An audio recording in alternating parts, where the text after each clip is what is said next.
Hello everyone and welcome to another video. My name is Mona and in my channel I usually talk about information that parents and families of neurodiverse children can find helpful. In this video I am going to touch on the topic of emotional regulation and autism.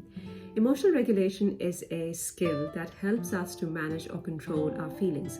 So that means that when something happens that makes us really angry, and if we are able to manage and handle our anger and not lash it out at someone, then we can say that we are emotionally regulated. So as parents of children on the autism spectrum, you may be wondering how you can help to support your child behaviorally and emotionally. We know that children on the autism spectrum, they need extra support in developing their emotional regulation. So if you find that your child is having regular outbursts when things don't go their way, and if they're showing some aggressive behavior like shouting, throwing things or hitting, and if they are being impulsive, or if they are hurting themselves, or if they withdraw when they come across a difficult situation, or even when they are running away. So these are all signs that the child is emotionally dysregulated. So can emotional regulation be built? Is it a skill set that can be learned? Definitely yes. So what happens is that children on the autism spectrum, they need to have support in learning what is known as emotional intelligence. Emotional intelligence is basically this ability to be able to identify and recognize your own emotions, and also being able to understand and empathize with emotions of other people.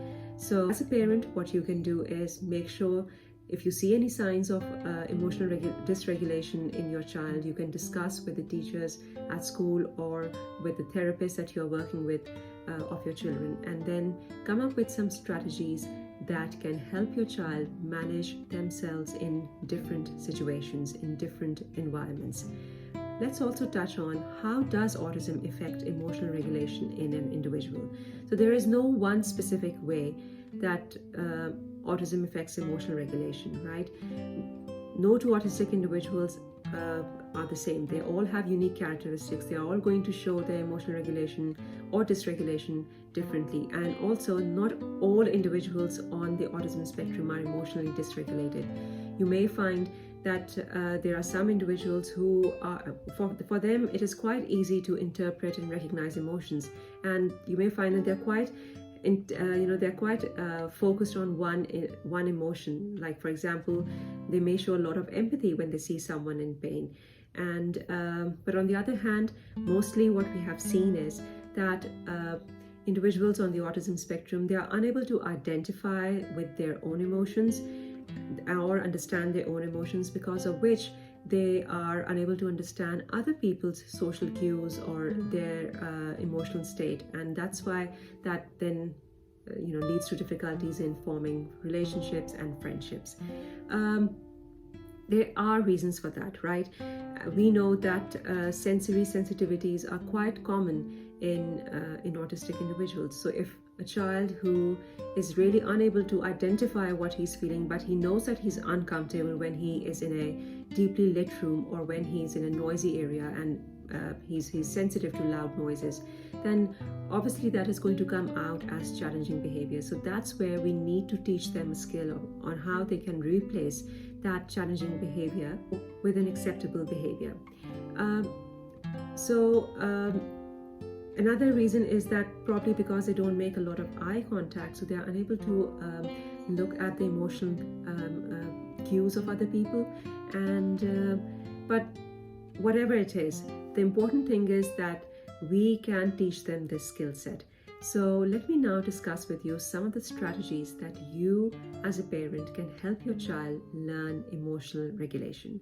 So the first thing that we are going to talk about is emotional literacy, helping them learn, identify emotions. So here we are talking about not just telling them what is being sad, angry, or happy means. Rather, we are actually talking about diverse emotions, like what does jealousy mean, what is embarrassment, what is being humble, what is being frustrated, what does shameful look like.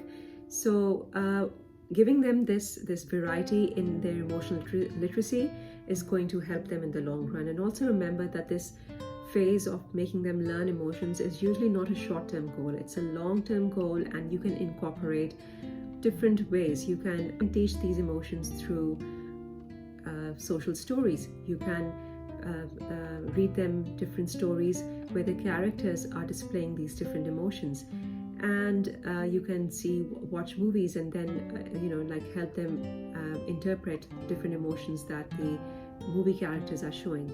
So another really good way to teach emotional regulation is experiencing it. So when a child is showing signs of frustration, you can use language to let them know that, look, I can see that you're getting frustrated when you're trying to attempt this question.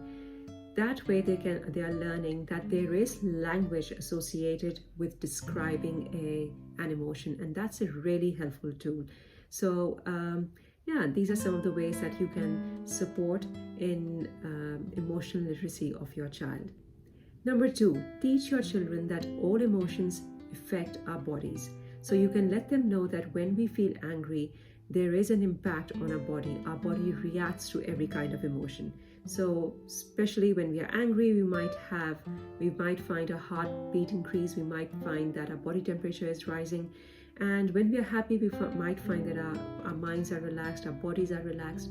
So I think making them understand that how emotions impact our bodies is another great way towards making them learn about emotions.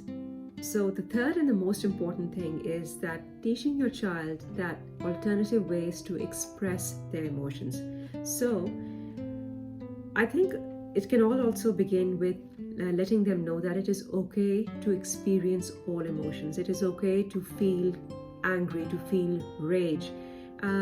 But then also letting them know that there are certain acceptable ways, alternative ways to display the emotion. Because if they keep that emotion bottled up inside, or if they let it out through frustration, that is going to hamper their progress. They may remain stuck in that negative emotion. But there are some acceptable ways through which, when they're angry, instead of lashing out at others, they can feel that rage or anger. But then at the same time, they are practicing certain strategies to keep themselves in control. When it comes to strategies, you can teach them co-regulation. So co-regulation means that you are there to teach your child how to regulate their emotions. An approach that is really helpful is called the PACE approach. That is playful, accepting, curiosity, and empathizing. So curiosity, you can begin with saying that, I wonder if the reason you are so angry is because I've told you to close your the iPad that you're playing on. And then you can engage in empathy as well as in acceptance by saying that I know how hard it is and how difficult it is to close something that we really enjoy. And then through playful measures, you can start teaching them to regulate that anger that they may be feeling on closing their iPad. So some of the playful strategies that you can apply are, number 1 is called the 5, 4, 3, 2, 1 grounding exercise, and this is something that even the adults are told to exercise. So you can ask your child to notice 5 things that they can see, 4 things that they can touch, 3 things that they can hear, 2 things that they can smell, and 1 thing that they can taste. So some other things that you can keep at home are like sensory boxes, so something like a Play-Doh or feathers or glitter or like glitter bottles, and stress balls that they can squish when they're feeling anxious, and then blowing bubbles, because with bubbles, as you blow bubbles, you are able to breathe out, and that's a really good way to calm yourself down. Doing yoga, going out in nature walks, and actually even there you can practice this, that do you notice the birds chirping? Do you notice, can you count me things that are, 5 things that are red in color?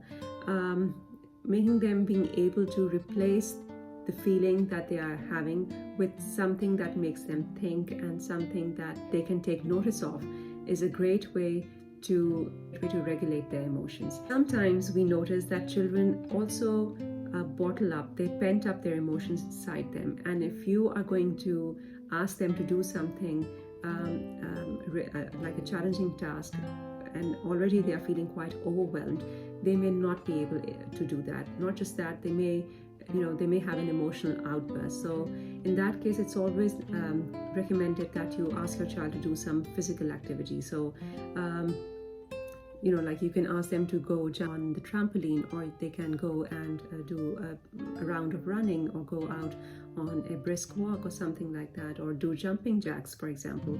So that can be a great way to release all those negative emotions.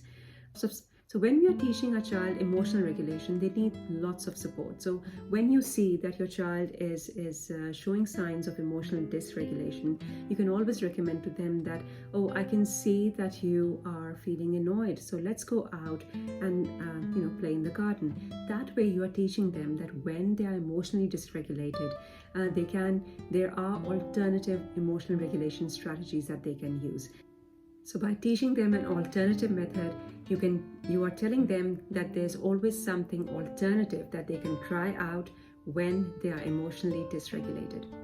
The other strategy is self-regulation. So once your child is able to co-regulate their emotions with their parent or their teacher or their therapist, you can start building their self-regulating skills.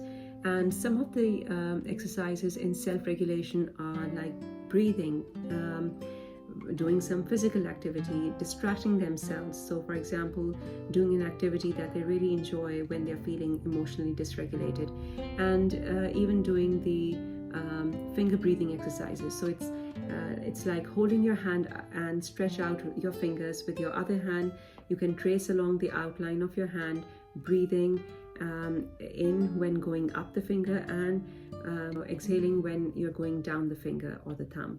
So that's another way of teaching them to self-regulate. So in short, emotional regulation is really important, because if it's not there, it is going to affect our learning, it is going to affect our social relationships. We are not going to be able to learn enough social skills. We are not even going to get something out of the therapies that we are going with, because of how emotionally overwhelmed the child is feeling. So hopefully through this video, where I have shared some strategies that you as a parent can help cope your child with emotional dysregulation, you are able to practice some of these strategies, and hopefully you're going to see some positive effects of these strategies. I hope you found my video helpful, and I'm going to be back soon with another video. Till then, take care and